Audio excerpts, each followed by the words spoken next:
Natasha Hall grew up in Arlington, Virginia, in the 1980s. Her mother, who was originally from Jordan, was an accountant at the World Bank.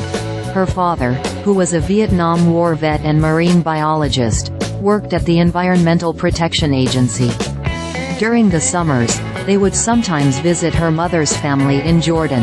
In 1996, in the wake of the Oslo Accords, they were able to visit the West Bank. Hall, then 13, had heard about the territory's occupation, but she was surprised by the obvious and quotidian restrictions on Palestinians' lives. She remembers seeing people lined up at checkpoints with their hands on their heads, facing a wall. When the 9/11 attacks took place, she was in her first week of college. From what Hall already knew of the world, she immediately feared what the U.S. would do in response.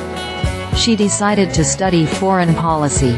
Shortly after graduating, she went to the Middle East and stayed there, on and off, for the next 20 years.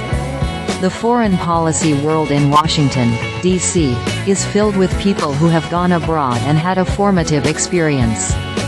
Hall's was the long American War on Terror. In the late 2000s, she worked for the Rand Corporation on evaluating reconstruction efforts in Iraq. They were not going well. In 2012, she took a job in government, traveling all over the world and interviewing refugees who wished to resettle in the U.S., but the process was slow. And, when it came to the conflict that had by then become her greatest area of focus, the Syrian Civil War, the United States took so few people. She moved to Istanbul to work with Syria Civil Defence, also known as the White Helmets, a volunteer organization that helped civilians caught up in Bashar al-Assad's brutal counter-insurgency campaign. Hall saw people surviving in conditions in which survival seemed impossible. She saw what Western resources and preparation could and could not do. Every time we would find a way to protect people, the Syrian regime and its Russian backers, would up the ante, she told me. Russian fighter jets were wiping out whole neighborhoods. Even if people had a basement to shelter in, the Syrian government might hit them with chlorine gas, smoking them out.